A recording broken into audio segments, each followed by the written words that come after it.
Bom, meus amigos, quando a gente observa todos esses cultos afro-brasileiros hoje no Brasil, muitas das vezes a gente não faz ideia da história que existe por trás de tudo, de toda essa manifestação espiritual. E estudar a própria história do nosso país é praticamente impossível, assim, estudar a nossa história sem se esbarrar na história dos cultos afro-brasileiros, né? E quando a gente pega a própria história, academicamente falando, um dos registros mais antigos que a gente vai ter dessas manifestações espirituais, desses cultos, a gente poderia dizer dois, né? Que é a santidade, que é um culto indígena brasileiro, e os calundus, que é um culto afro-brasileiro ligado à cultura bantu na África, certo? São os mais antigos que a gente tem registro. E o quanto que é importante a gente perceber, cara, a gente entender a história do nosso próprio país. É quase impossível entender essa história grandiosa do nosso país sem entender a história por trás dessas manifestações espirituais afro-brasileiras. E vou dar um exemplo para vocês, antes da gente entrar a fundo na santidade, que é esse vídeo que eu estou produzindo para vocês e para a gente concluir a nossa série de vídeos sobre a santidade. Coisa maravilhosa essa, que é, um exemplo que eu queria dar para vocês, é da revolta dos malês, que é uma coisa que a gente estuda na escola, a gente estuda tudo isso que aconteceu, e aí eu pergunto para vocês, o que foi a revolta dos malês? Né? Quem que eram os malês? A revolta dos malês foi uma revolta de negros islâmicos escravizados naquela época. E existem registros que falam pra gente que de todos os negros que existia na África naquele momento, 1/3 eram muçulmanos que vinham da África, né? E aí eu pergunto para vocês uma outra coisa extremamente interessante para a gente refletir. Quando a gente pega o culto Yorubá no Brasil hoje, existe um dos orixás que no Brasil a gente vai chamar ele de Oxalá, certo? E o dia da semana de Oxalá é sexta-feira. A cor de Oxalá é branca, certo? Lá na África, a forma como eles chamam os muçulmanos de malês, dentro da cultura Yorubá, certo? E aí, qual que é o dia sagrado para o muçulmano? O dia sagrado para o muçulmano é na sexta-feira. Qual que é a cor que o muçulmano veste na sexta? Ele veste branco. E aí eu pergunto para vocês, como que o muçulmano fala se Deus quiser? Inshallah. E aí a gente vai percebendo assim a ligação tão grandiosa que existe entre tudo isso. Isso foi acontecendo no Brasil e todo o desenvolvimento desses cultos, da própria história, como isso foi influenciando o pensamento brasileiro, em tudo que foi acontecendo.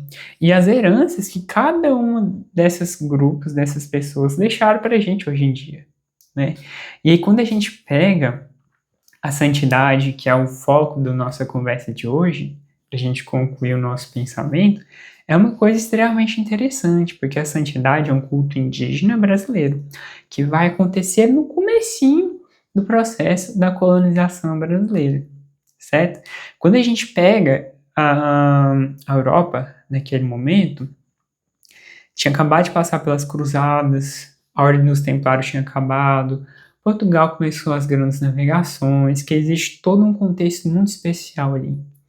E durante esses momentos históricos na Europa, a religião católica era uma coisa extrema, assim, e a gente tem que entender que aquelas próprias pessoas daquele momento histórico, eles já tinham passado por muitos conflitos com pessoas de outras religiões. Quando a gente pega as cruzadas, a gente vai ver. Quando a gente pega a Península Ibérica, a gente vai ver o tanto de conflito religioso que existia naquele momento histórico, né? E aí, quando a gente pensa nos europeus, e europeus quando a gente pensa no período da colonização, quais países, por exemplo, que vão estar aqui, né, nesse período colonizatório? Portugal, Espanha, Inglaterra, Holanda, França. Então são muitos. Não é só um, não é só Portugal, não é só Espanha. São vários.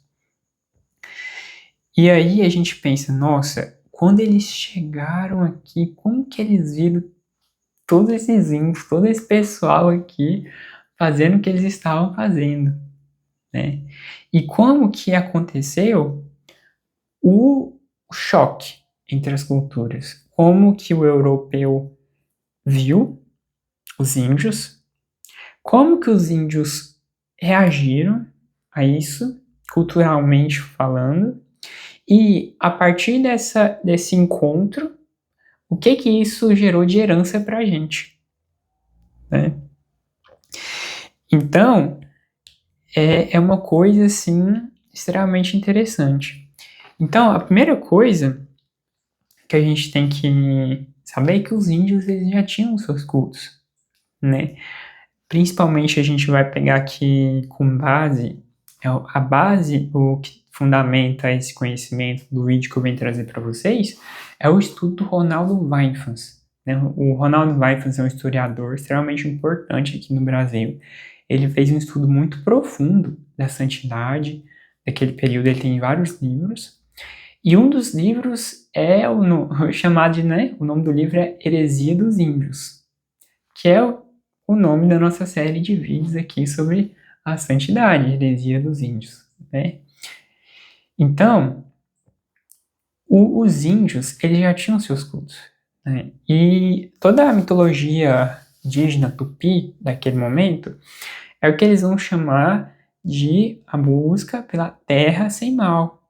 A terra sem mal, que é o que vai nortear como se fosse todo o pensamento indígena naquele momento. E essa terra sem mal é como se fosse um paraíso mesmo, né? Um lugar onde reina a felicidade, onde tem tudo de abundância, tem toda essa coisa. E inicialmente eles viam essa terra sem mal no litoral. E aí quando os europeus chegam, os europeus vão chegar no litoral, vão tacar o terror, né? Vão botar fogo no parquinho lá, a própria forma deles enxergarem a sua cultura também vai mudar, eles vão passar a entrar para dentro do Brasil, eles vão passar a fugir disso, né? Mas o CERN, né? O que acontecia de práticas indígenas muito importantes da gente colocar aqui? Existiam certos profetas errantes tupis que eles chamavam de caraís ou caraíbas, que eles tinham todo um ritual específico. Quando eles iam de aldeia em aldeia, as pessoas recebiam ele muito bem, mesmo em aldeias rivais. Então, o Ronaldo Weifers detalha muito bem no livro dele, né? E aí, eles tinham esses rituais especiais que eles também usavam certas cabaças, umas cabaças decoradas e tudo mais, e eles entravam em transe. E através desse transe, eles incorporavam alguns espíritos, e esses espíritos, eles iam conversar com aquelas pessoas ali. Eles falavam para o grupo de pessoas que estavam ali, grupo de indígenas que estavam ali, e nada mais que eles iam de aldeia em aldeia, fazendo esses rituais de incorporação de espírito e conversando com o povo. Então era muito assim. E as mensagens eram muito mensagem de resistência também, de enfrentamento, toda aquela coisa e tudo mais. Então, já começa por aí. Como é interessante, né? Se a gente pensa nos cultos afro hoje, que um dos certos principais dessa questão da manifestação espiritual, e a gente pensa, nossa, olha, existem registros históricos. E a maioria desses registros, meus amigos, são por parte dos europeus, por parte dos jesuítas, por parte de todo esse povo. Então, são vários países que têm esse tipo de registro sobre o que acontecia aqui no Brasil. E Ronaldo Weifers também coloca muito bem no livro dele, né? E a gente refletir sobre isso, que existem registros históricos de cultos indígenas que incorporavam espíritos no Brasil colonial, que só anos e anos e anos e anos antes de nem ter kardecismo no Brasil, na Europa. Né? Allan Kardec ainda estava incorporado. Então a gente refletir sobre isso é uma coisa extremamente importante, até para a gente entender, cara, isso sempre esteve na humanidade, isso sempre esteve nas culturas. E é importante a gente refletir sobre isso, né? E aí, como que os europeus, eles olharam para os índios? Olharam para os índios de uma forma apocalíptica, demoníaca. Um olhar demonológico. Acho que essa é a palavra certa, que o Ronaldo Waifas coloca no livro dele. Porque tem até uma fala que é muito difundida, né? Que eles falam assim, que os índios não tinham 3 letras na língua deles, né? Que era R, L e F. Porque eles não tinham rei, eles não tinham lei, e eles também, os europeus consideravam que eles não tinham fé. Então eles olham o olhar europeu diante dos indígenas, extremamente preconceituoso, extremamente complicado, conturbado. Então, todo esse processo dos jesuítas, além de ter esse olhar demoníaco para com os indígenas, eles vão querer salvar os indígenas, né? E a própria vinda estabelecimento de muitas pessoas da Europa aqui, as coisas vão começar a se misturar também.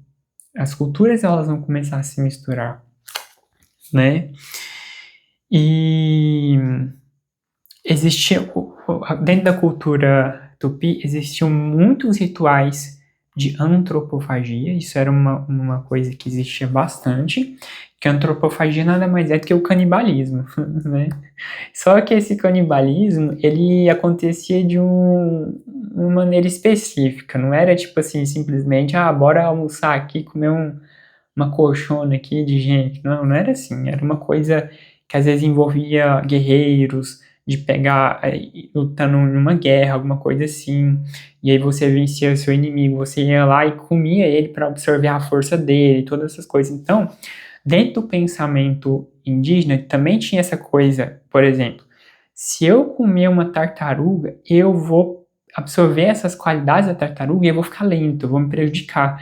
Então eles tinham essas crenças imbuídas também, não era qualquer animal que eles consideravam apto para eles se alimentarem também, porque senão eles iam absorver essa qualidade ruim do bicho, que eles julgavam dessa forma, né?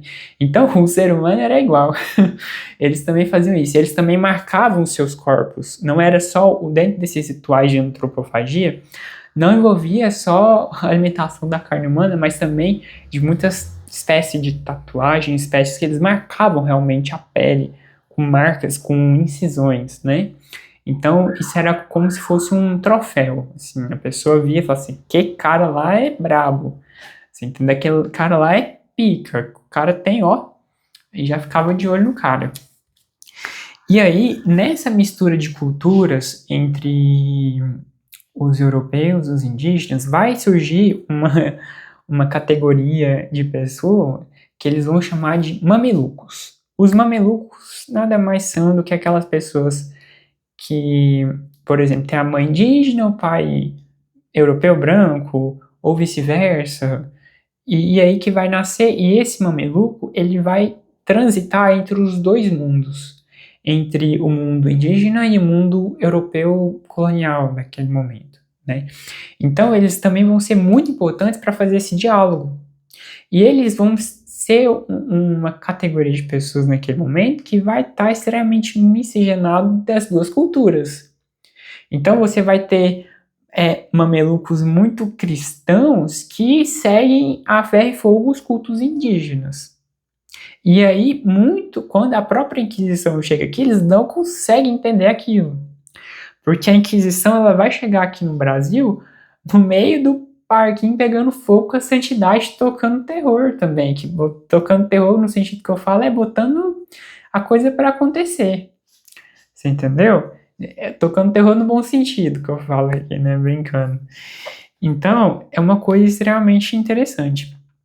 E aí, nesse processo dos jesuítas começarem essa coisa da catequização de muitos indígenas, o próprio culto da santidade, ela vai absorver muitos elementos do universo cristão daquele momento, mas como um processo também de resistência. Então, enquanto o cristianismo naquele momento vai ter o bispo, vai ter o papa, a santidade, o culto indígena, ele vai absorver isso e eles também vão ter um bispo, eles também vão ter um papa deles, como se fosse um processo de resistência mesmo. E, por exemplo, se no cristianismo naquele momento existia o batismo, eles também vão ter um batismo que é como se fosse o antibatismo do batismo. Que aquele batismo indígena ele anulasse o batismo cristão, algumas coisas assim, sabe? Um processo de resistência mesmo. E a santidade ela vai simbolizar isso, como se fosse um símbolo máximo de resistência indígena dentro desse processo colonizatório. Resistência não só física, mas de certa forma ideológica, cultural, de valores e etc. Né? E a santidade, como eu falei, a santidade, a Inquisição, como eu falei para vocês, ela vai chegar nesse momento da santidade acontecendo. Né? E o Ronaldo Vaivas, ele tem um capítulo no livro dele que é só dedicado à santidade de Jaguaripe, na Bahia, que foi uma santidade que cresceu demais da conta. Ela cresceu muito, ela cresceu um absurdo. E ela tá no seu auge justamente quando a Inquisição chega, e aí vai ter muitos registros históricos. Porque vai ter muitos registros da Inquisição, dos próprios europeus, e muita gente, né, dos processos em que a Inquisição vai julgar, e aí vai ter todas aquelas pessoas lá relatando, não sei o que, não sei o que, não sei o que. Então tem muita coisa, né? E quando a gente pensa assim, qual é a herança que a santidade deixou pra gente? Deixou muita coisa. Existe um termo que também vai ser muito usado nos próximos cultos, seja na macumba, seja na cabula, seja na umbanda e tudo mais, que é um termo chamado santê, que está muito ligado com a ritualística própria da santidade. Que a santidade, como eu falei para vocês também, né, ela vai absorver muito bem muitos elementos do universo cristão, e ela vai ter muito isso imbuída nela também à medida que o tempo vai correndo, né? À medida que essa mudança, essa transformação vai ocorrendo dentro da própria santidade. De um culto estritamente indígena para um culto que mistura muitos elementos cristãos dentro dele, né? E a santidade, ela vai ter muitos negros escravizados dentro dela, mas ela é tipicamente indígena. Né? Ela é tipicamente indígena. E aí a gente vai encontrar esse termo de santê nas próximas traduções afro-brasileiras que vão surgir depois na história, né? Então, a gente estudar sobre isso, estudar sobre aquele momento, é a gente estudar sobre a nossa própria história do nosso país, né? E isso é muito importante. E ao lado da santidade, uma manifestação espiritual super antiga também que a gente vai ter registro são os calundus, né?